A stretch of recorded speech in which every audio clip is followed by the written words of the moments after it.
दादी चुपचाप सब देखती रहती थी। पिछले कुछ महीनों से सब बदल गया था। घर के बेटे आलोक की नौकरी चली गई थी।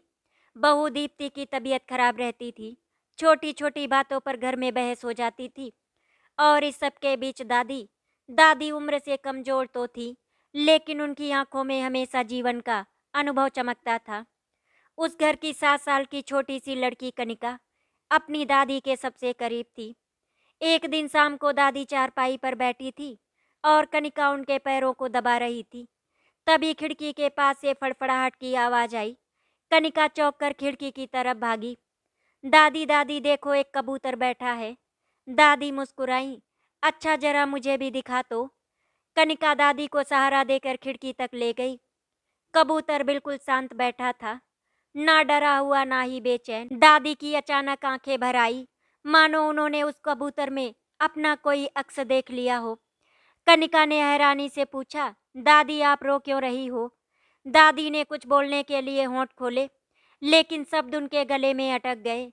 दीप्ति रसोई से चिल्लाई, माँ जी खाना बना लीजिए, मेरी तबीयत ठीक नहीं लग रही।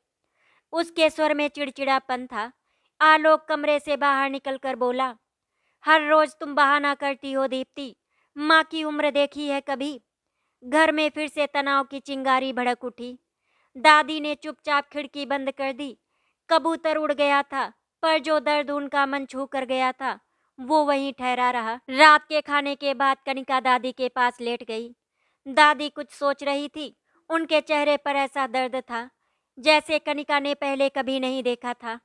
दादी कबूतर देखकर उदास क्यों हो गई? कनिका के मासूम सवाल ने जैसे दादी के दिल का एक भारी ताला खोल दिया। दादी ने धीरे से कनिका का हाथ थाम लिया। बेटा, कुछ कहानियां बहुत दर्द भरी होती हैं, पर बहुत कुछ सिखाती भी हैं। तो सुनाओ ना दादी, कनिका बोली। दादी ने गहरी सांस ली और बोली, आज नहीं बेटा, फिर कभी। जब कबूतर फिर से आएगा तब मैं तुम्हें उसका राज बताऊंगी। कनिका को तो समझ नहीं आया, पर वो चुप हो गई। लेकिन दादी को मालूम था, कबूतर का यूं आना, यूं खिड़की पर बैठना, यूं उनकी आंखों में आंखें डालना, ये कोई संयोग नहीं था। इसके पीछे एक गहरी कहानी थी। ऐसी कहानी जिसने कभी दादी की जिंदगी को टुकड़ों में तोड़ दिया था। सुबह सुबह उनकी बहू दीप्ति चाय बनाते हुए बड़बड़ा रही थी, इस घर में ना ही चैन है ना ही सुकून। रोज की चिंता, रोज की टेंशन में तंग आ गई हूँ। आलोक भी चिड़चिड़ा हो चुका था। मेरी नौकरी गई तो क्या मैं जानबूझकर घर पर बैठा हूँ? ऊपर से तुम दिन भर ताने देती हो। बात इतनी बढ़ गई कि दीप्ति रोते हुए अपने कमरे में चली गई। आलोक गुस्से में बाहर निकल गया। दादी ने धीमी आवाज में कहा, झगड़े से कुछ नहीं मिलता बेटा। घर तब टूटते हैं जब कोई सुनने वाला नहीं बचता। दीप्ति को ये बात अच्छी नहीं लगी। माँ जी प्लीज हर बात में टोका टोकी मत कीजिए, मुझे कोई ज्ञान नहीं चाहिए। दादी चुप हो गई, पर उनकी आंखों में गहरी पीड़ा उतर आई। कनिका ने देखा कि दादी का चेहरा बिल्कुल फीका पड़ गया था। शाम के 4 बजे थे। घर में हल्का सा तूफान, तनाव, खामोशी सब मौजूद था। दादी आंगन में बैठकर तूफानी बादलों को देख रही थी।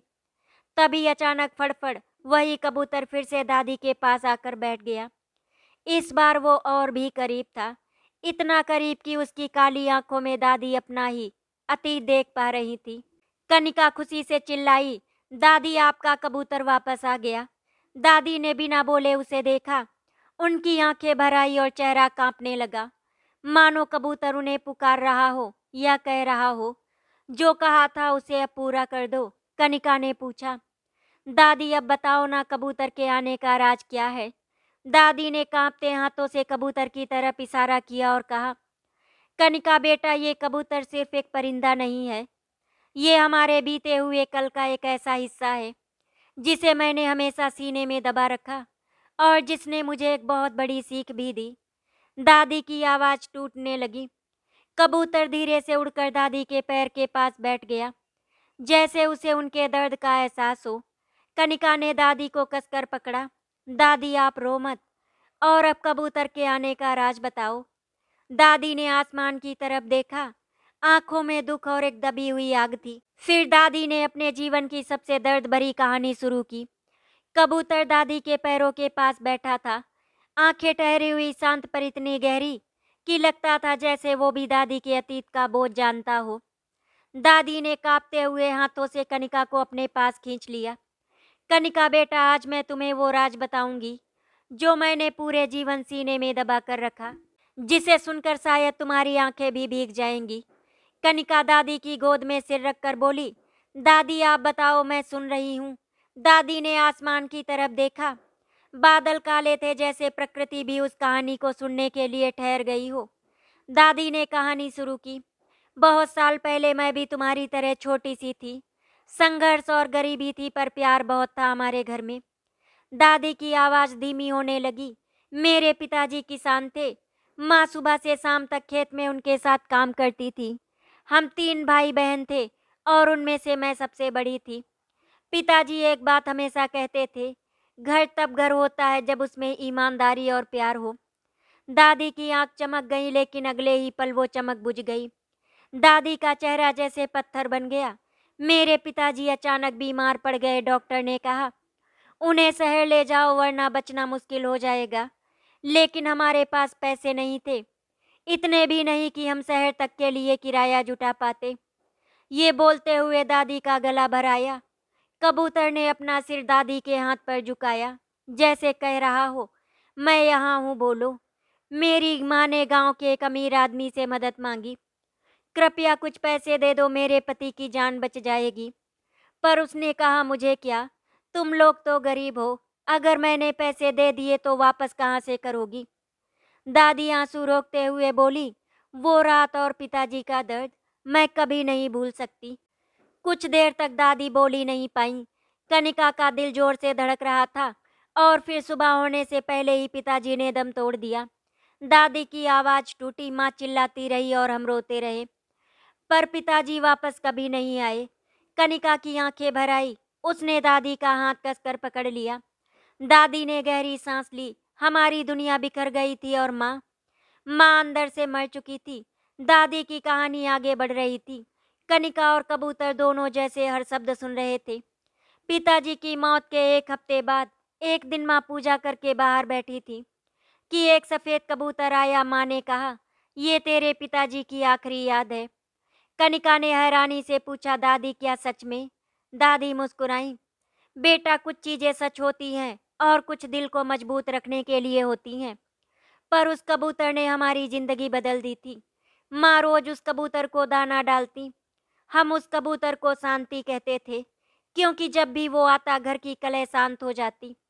कबूतर ने जैसे अपनी छोटी सी गर्दन हिलाई, मानो वो उसी कहानी का हिस्सा हो। दादी बोली, पिताजी की मौत के बाद माँ बहुत टूट चुकी थी, लेकिन उन्होंने हमें पालने के लिए खेत में पहले से ज्यादा मेहनत शुरू कर दी। गांव वाले बोलते थे, गरीब विधवा कैसे घर चलाएगी, बच्चे भूखे मरेंगे बेचारी के। पर मेरी माँ उन सब की बातों का जवाब अपनी मेहनत से देती थी।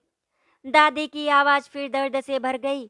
अभी हम लोगों ने थोड़ा सा जीना सीखा ही था कि एक दिन माँ बीमार पड़ गई और इस बार वे उठ नहीं पाई और हम सबको हमेशा के लिए छोड़कर चली गई। कनिका के हाथ ठंडे हो गए। दादी, फिर आप लोग? दादी ने अपनी साड़ी का किनारा आंख पर दबाया। हम तीनों भाई बहन अनाथ हो गए। मैं तो बस 12 साल की थी। कबूतर धीरे से दादी के कंधे पर चढ़ने की कोशिश कर रहा था।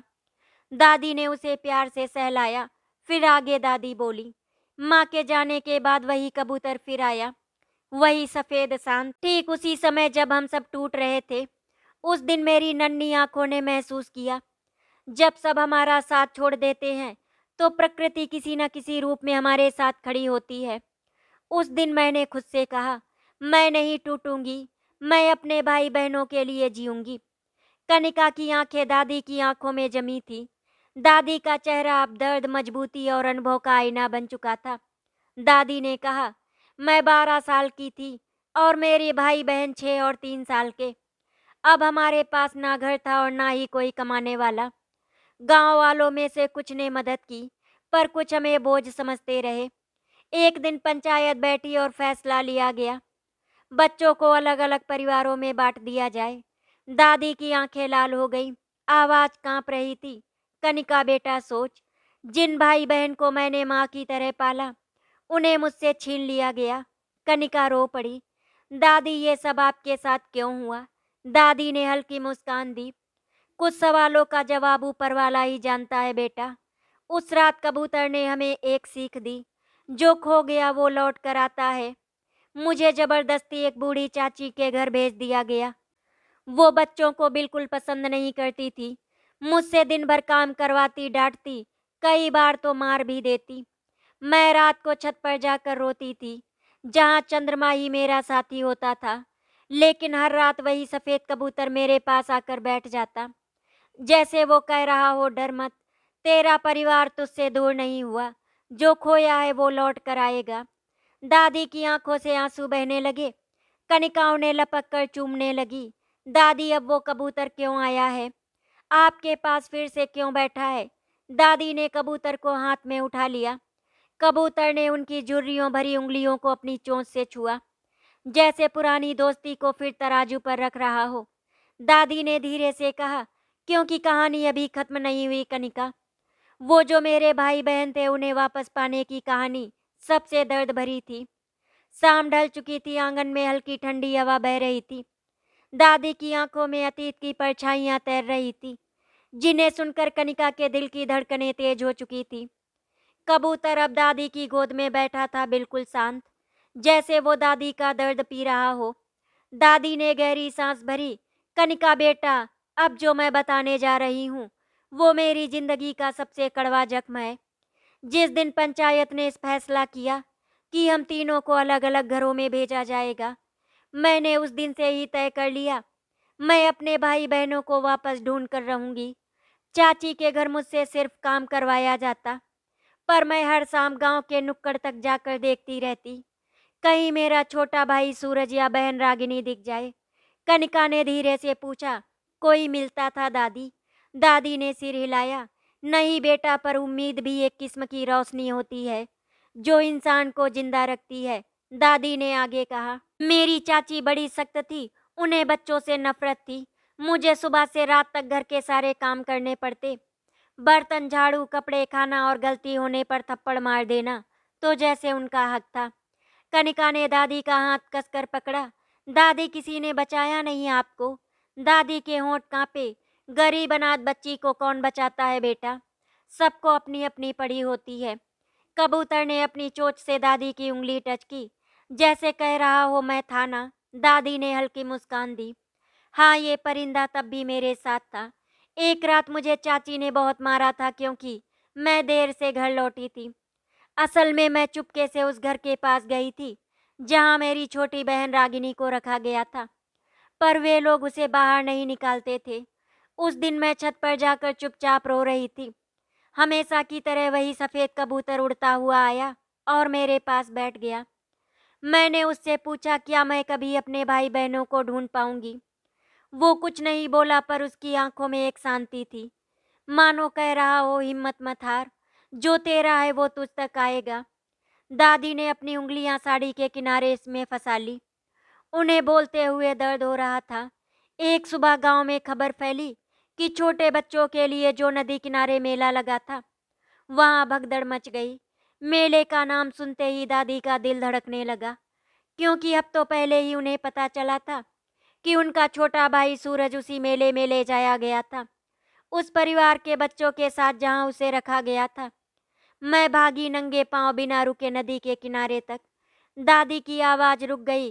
कनिका की सांसें अटक गईं। कबूतर दादी के बिल्कुल करीब सिमट गया, जैसे किसी तूफान से पहले आसमान सिकुड़ जाता है।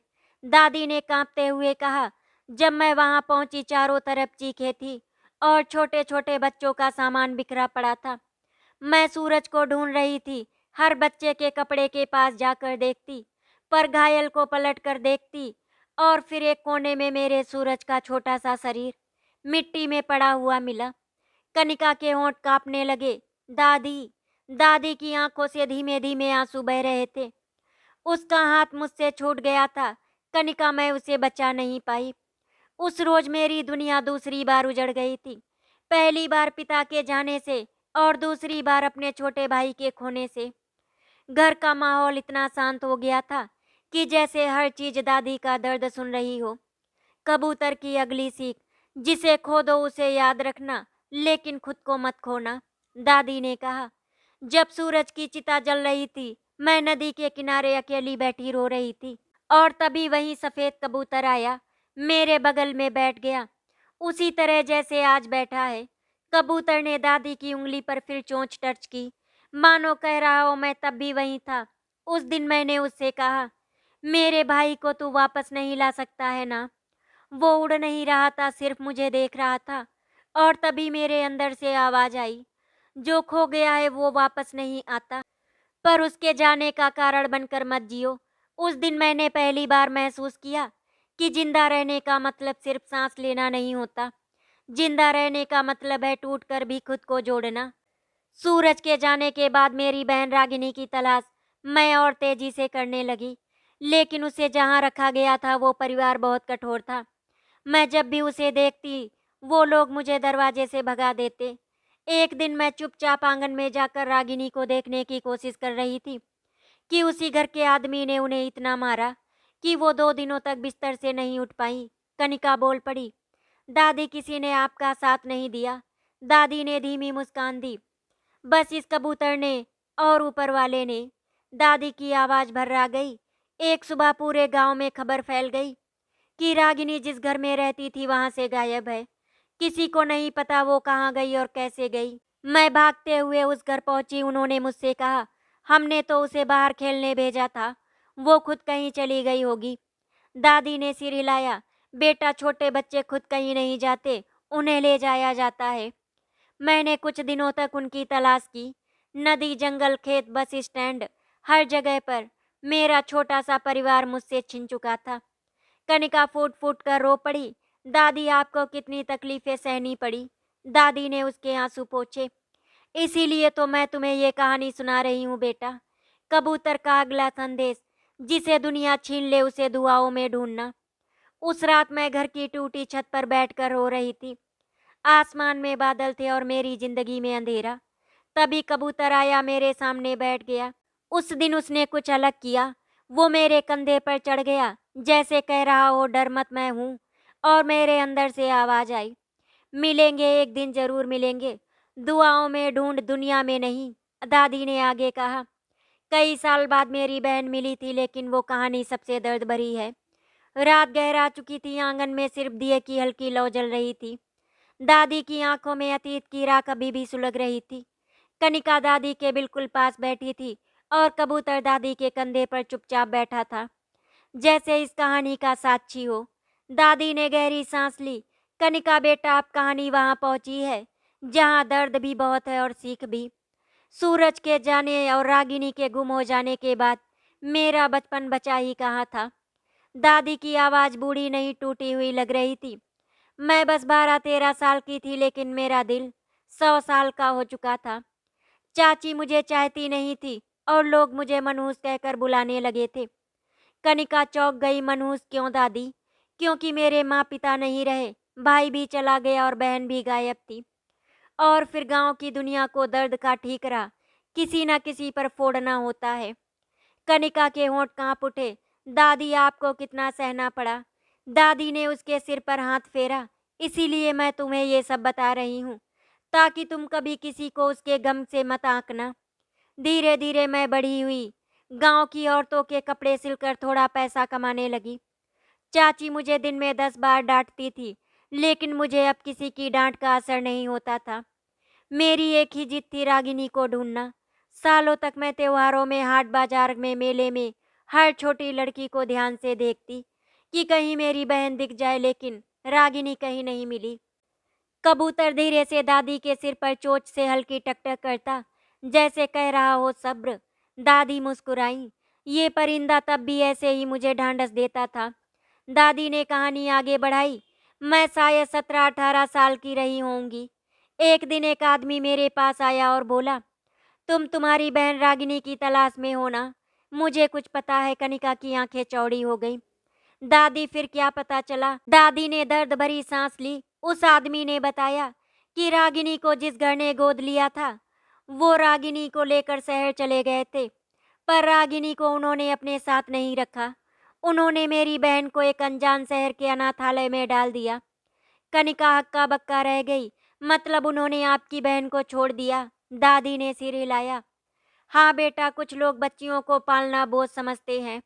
मैंने बिना सोचे समझे चाची का घर छोड़ दिया। एक छोटा सा झोला और हाथ में चंद रुपयों के साथ मैं अकेली शहर जाने के लिए निकल पड़ी। रास्ता बहुत लंबा था, कोई साधन नहीं, कोई साथी नहीं। पैर फट गए थे और भूख भी लगी। लेकिन मेरी आंखों में सिर्फ रागिनी थी। कबूतर दादी के घुटने पर चढ़कर बैठ गया, जैसे कह रहा हो, तू अकेली नहीं थी। दादी ने उसे सहलाया। हाँ, तू तब भी था।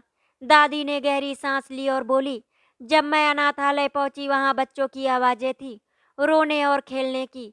जीवन और दर्द का अजीब मिश्रण था। मैंने वहां की मैडम से पूछा, क्या यहाँ एक लड़की लाई गई थी, नाम रागिनी? मैडम ने रजिस्टर देखा, कुछ पन्ने पलटे और फिर रुकी। उन्होंने कहा, हाँ, कुछ साल पहले एक लड़की आई थी, बहुत सुंदर, बहुत मासूम। दादी आशा से खिल उठी। फिर कनिका उतावली थी। दादी की आंखें डबडबा गईं। फिर उन्होंने कहा, पर उस बच्ची को कुछ समय बाद एक परिवार ने गोद ले लिया। वे लोग उसे अपनी बेटी की तरह रखते थे, बहुत अमीर और बहुत अच्छे लोग। कनिका ने राहत की सांस ली। तो रागिनी सुखी थी? दादी ने धीरे से कहा, कहानी इतनी आसान होती तो मैं आज भी रोती क्यों बेटा? अनाथालय की मैडम ने आगे कहा, वो लोग रागिनी को अपने शहर ले गए, पर कुछ ही महीनों बाद खबर आई कि उनके घर में एक बड़ा हादसा हो गया। दादी की आवाज कांपने लगी। हादसा इतना बड़ा था कि रागिनी को वहां से फिर किसी दूसरे अनाथालय में भेज दिया गया। कनिका हक्का बक्का हो गई। क्यों, क्या हुआ था? दादी बोली, वो परिवार एक सड़क दुर्घटना में। कनिका की सांसें थम गईं। रागिनी के जीवन में दूसरी बार सब कुछ छिन गया था।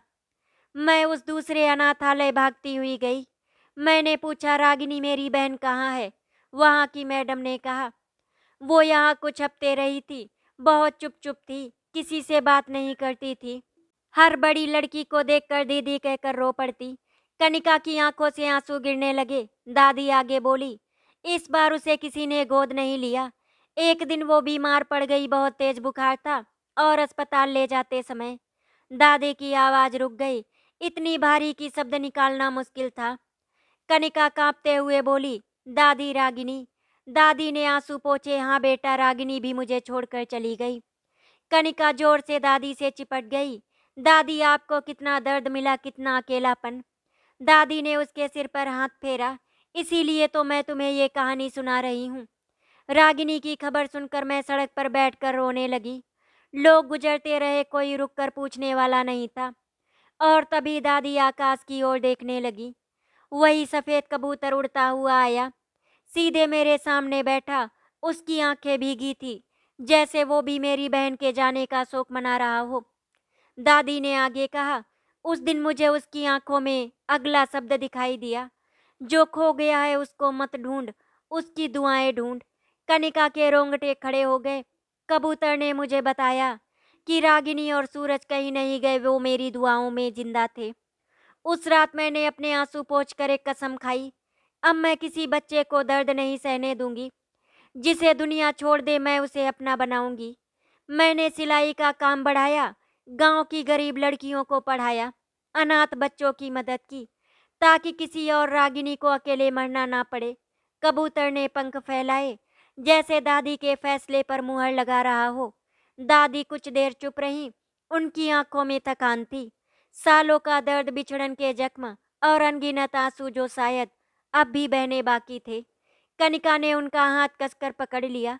कबूतर चुपचाप दादी की हथेली में सुस्ताने लगा, जैसे वो जानता हो कि अब कहानी अपने सबसे महत्वपूर्ण मोड़ की ओर बढ़ रही है।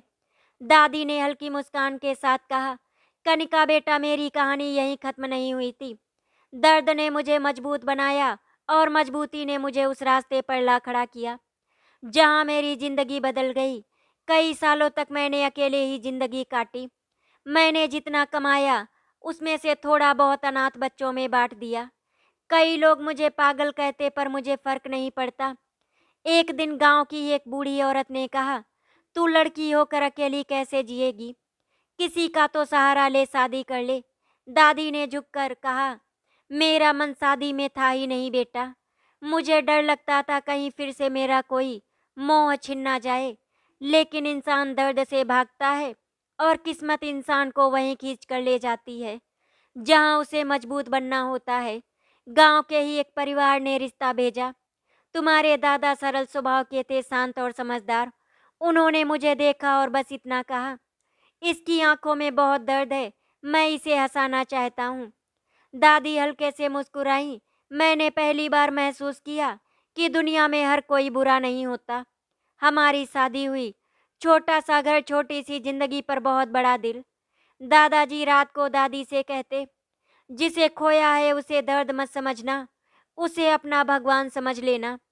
यही बात दादी के दिल में उतरती चली गई। दादी की आवाज़ थोड़ी भारी हो गई। हर कहानी में सुख दुख दोनों होते हैं बेटा। मेरे ससुराल में भी बहुत समस्याएं थी। तुम्हारी दादी की सास यानी तुम्हारी परदादी बहुत कठोर थी। उनके दिल में औरतों के लिए जरा भी नरमी नहीं थी। रोज के ताने, रोज की नोक झोंक, कभी बर्तन उठाकर फेंकना, कभी रात का खाना छीन लेना।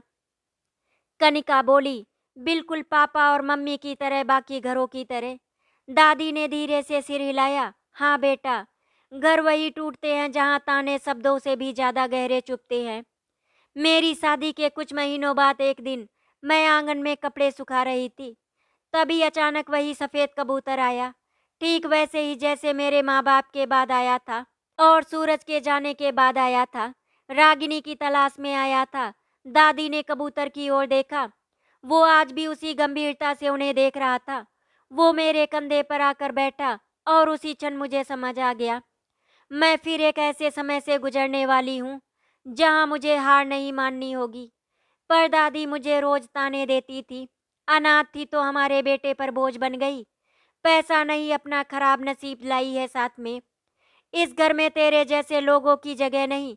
पर मैं चुप रहती, क्योंकि उन्हें पता था कुछ जख्म बोलकर नहीं, चुप रहकर भरे जाते हैं। दादी बोली, मैंने खुद से एक बात कही, किसी भी घर को टूटने नहीं दूंगी, कभी किसी बच्चे को दर्द नहीं होने दूंगी, कभी किसी के दिल में जहर नहीं घुसने दूंगी। फिर तुम्हारे पापा का जन्म हुआ, मेरी दुनिया बदल गई। मेरा डर, मेरी टूटन सब पिघलने लगे। परदादी का व्यवहार कभी नहीं बदला, पर मैंने अपने भीतर ठान लिया था, मैं अपने बच्चे को कभी गुस्सा, नफरत या तानों की दुनिया में नहीं पलने दूंगी। दादाजी कहते, तू अपनी रागिनी और सूरज को यहाँ फिर से मत खो देना। और दादी रो पड़ती। दादी ने अपना हाथ कनिका के सिर पर रखा। कनिका बेटा, आप समझो कि मैं ये कहानी क्यों सुना रही हूँ, क्योंकि आज मैं वही टूटन अपने घर में देख रही हूँ जो कभी मेरे घर में थी। कनिका की आंखें भर आई। दादी, पापा मम्मी रोज झगड़ते हैं। मम्मी कहती हैं उनकी जिंदगी बर्बाद हो गई। पापा कहते हैं मम्मी उन्हें समझती नहीं। दादी चुप रही, उनकी आंखें नम थी। दादी ने कबूतर को हाथ में उठाया। कबूतर ने पंख फैलाए और दादी ने कहा, कनिका जानती हो कबूतर क्यों आता है? कनिका ने ना में सिर हिलाया। दादी ने कहा, कबूतर तब आता है जब किसी घर में प्यार कम होने लगता है और दर्द बढ़ने लगता है। वो याद दिलाने आता है कि रिश्ते तानों से नहीं, धैर्य और दुआओं से चलते हैं। कबूतर के आने का राज ये है, जिन्हें तुम खोते हो वे तुमसे दूर नहीं जाते। उनकी सीख, उनकी दुआएं हमेशा तुम्हारे घर को बचाती हैं।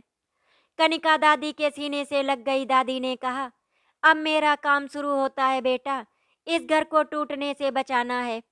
तुम्हारे मम्मी और पापा को वैसे ही जोड़ना है जैसे मैं पूरे जीवन टूटी चीजों को जोड़ती आई हूँ। कबूतर उड़ा और छत पर जाकर बैठ गया, जैसे कह रहा हो अब तुम्हारी बारी है। दादी ने गहरी सांस ली। कल सुबह मैं तुम्हारे पापा मम्मी से बात करूंगी, उन्हें बताऊंगी कि घर तानों से नहीं बल्कि समझ से चलता है। कनिका ने पूछा, और अगर वे नहीं माने तो? दादी ने कबूतर की तरफ देखा और बोली, कबूतर फिर आएगा और तब तक आता रहेगा जब तक ये घर फिर से घर नहीं बन जाता। सुबह की हल्की धूप आंगन में फैल रही थी, हवा में ताजगी थी, लेकिन घर में तनाव अब भी जमा हुआ था, जैसे रात की कड़वाहट दीवारों पर चिपक गई हो। दादी अपनी कमर पर हाथ रखकर धीरे धीरे उठी। कनिका उनके साथ साथ चल रही थी। कबूतर अभी भी दादी की चारपाई के पास बैठा था, जैसे इस आखिरी अध्याय का साक्षी बनने के लिए तैयार हो। दादी ने रसोई में जाकर चाय चढ़ाई और कहा, आलोक बेटा, जरा मेरे पास आओ। आलोक कमरे के अंदर बैठा था, चेहरा बुझा हुआ, आंखों में थकावट, जैसे रात भर सोचते सोचते सोया ही ना हो। हाँ माँ, उसने धीमी आवाज में कहा। दादी सामने बैठ गई। बेटा, कल तुमने आवाज ऊंची की, पर आवाज से ज्यादा तुम्हारी आंखें दुखी थी। बताओ क्या चल रहा है तुम्हारे मन में। आलोक पहले चुप रहा, लेकिन माँ की आंखों में वो सच्चाई थी जो हर बेटे की बंद चाबी खोल देती है। माँ, नौकरी गई है, कर्ज बढ़ रहा है, घर की जिम्मेदारियां और दबाव, और उसके ऊपर दीप्ति के ताने। मैं टूट रहा हूँ माँ। दादी ने उसकी पीठ थपथपाई। बेटा, जो टूट रहा है उसे मिलकर जोड़ना पड़ता है, ताने नहीं, सच्चाई चाहिए। दादी धीरे से दीप्ति के कमरे में गई। दीप्ति भी रो रही थी, आंखें सूजी हुई, दिल भरा हुआ, और शब्द शायद अंदर ही बंद। दादी उसके पास बैठी। दीप्ति बेटा, क्या तुम खुश नहीं हो? दीप्ति फूट पड़ी। माँ जी, मैं भी इंसान हूँ, मैं भी थकती हूँ, मैं भी डरती हूँ। घर चलाना आसान नहीं है, आलोक समझते ही नहीं है। दादी ने उसका हाथ पकड़ा। क्या तुम जानती हो तुम्हारे तानों ने आलोक को कितना कमजोर कर दिया है, और आलोक का गुस्सा तुम्हें कितना तोड़ रहा है? दीप्ति चुप हो गई, उसकी आंखें भर आई। दादी ने दोनों को आंगन में बुलाया। आलोक और दीप्ति एक एक कोने में खड़े थे। कनिका और कबूतर पास ही बैठे थे, मानो प्रकृति भी इस परिवार के फैसले का इंतजार कर रही हो। दादी ने खड़े होकर कहना शुरू किया।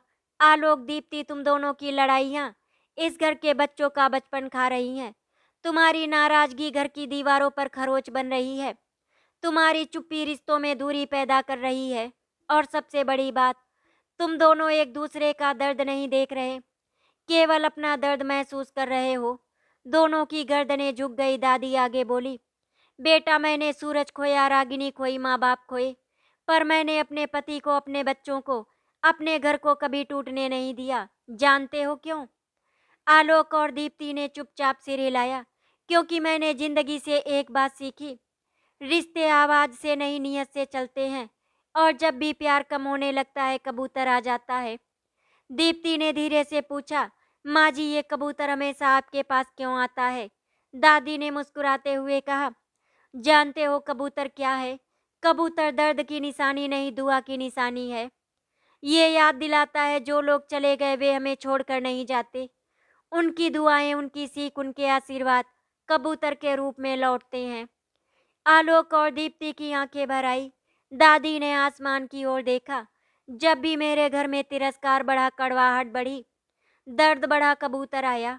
वो मुझे याद दिलाने आया कि मैं फिर वही गलती ना दोहराऊं जो मेरे घर ने कभी की थी। दादी ने दोनों को सामने बैठाया। दीप्ति बेटा, तुम्हारा दर्द सच है, तुम भी अकेली झेल रही हो, और आलोक बेटा, तुम्हारा संघर्ष भी सच है, तुम भी टूट रहे हो, लेकिन एक दूसरे को समझने के बजाय तुम दोनों एक दूसरे से ही लड़ते हो। क्या ये किसी घर को बचा सकता है? दोनों चुप। दादी ने कहा, घर तब टूटता है जब दो लोग ये साबित करने लगते हैं कि किसका दर्द बड़ा है। घर तब बनता है जब दो लोग ये सोचते हैं कि किसकी खुशी जरूरी है। दादी ने आलोक का हाथ पकड़कर दीप्ति के हाथ में रखा। अब से तुम दोनों एक दूसरे के खिलाफ नहीं, एक दूसरे के साथ लड़ोगे, समस्याओं से, तानों से, कड़वाहट से। दीप्ति रो पड़ी। माँ जी, मैंने बहुत गलत कहा, आपको भी आपका दर्द नहीं समझ पाई। दादी मुस्कुराई। दर्द समझने के लिए जिंदगी जीनी पड़ती है बेटा, और विनम्रता ही इंसान को इंसान बनाती है। आलोक ने भी सिर झुकाया। माँ, मैं भी गलत था, मैंने अपना तनाव घर पर उतारा। दादी ने दोनों के सिर पर हाथ फेरा। अचानक एक हल्की हवा चली। कबूतर धीरे से उड़कर आंगन के बीचों बीच उतरा। उसने सिर घुमाकर दादी, आलोक, दीप्ति और फिर कनिका की ओर देखा। फिर धीमे से पंख फैलाए और आसमान में उड़ गया। धीरे धीरे ऊपर, बहुत जैसे कह रहा हो, अब इस घर को मेरी जरूरत नहीं रही, अब तुम लोग खुद संभाल लोगे। दादी की आंखों में आंसू थे, लेकिन इस बार ये आंसू दर्द के नहीं, सुकून के थे। दादी बैठ गईं। आवाज शांत, लेकिन शब्दों में जीवन की सबसे बड़ी सीख। बच्चों, कबूतर कभी किसी को छोड़कर नहीं जाता। वो सिर्फ तब आता है जब तक घर में दर्द होता है। जब घर में प्यार लौट आता है, कबूतर उड़ जाता है। इसीलिए याद रखना, रिश्तों में कबूतर आने की नौबत ही मत आने दो। झगड़े से पहले समझना सीखो, और नफरत से पहले किसी के दर्द को महसूस करना सीखो। आलोक और दीप्ति दोनों ने दादी के पैरों में सिर रख दिया। कनिका दादी से लिपट गई। उस दिन से घर में ताने नहीं बातें होने लगी, आंसू नहीं हंसी गूंजने लगी। और दादी अक्सर आसमान की ओर देखकर धीरे से कहती, धन्यवाद मेरी शांति। ये कहानी सिर्फ दादी की नहीं, हर उस घर की है जहाँ ताने कड़वाहट और तनाव प्यार को धीरे धीरे मिटा देते हैं। और हर उस इंसान की है जो टूटते रिश्तों को दुआ से जोड़ सकता है। ये कहानी हमें सिखाती है कि हमेशा एक दूसरे के साथ मिलजुल कर रहे। आशा करती हूँ आपको हमारी कहानी अच्छी लगी होगी। अगर आपको हमारी कहानी अच्छी लगी तो वीडियो को लाइक एंड शेयर करें, चैनल को सब्सक्राइब करें। वीडियो देखने के लिए आपका धन्यवाद।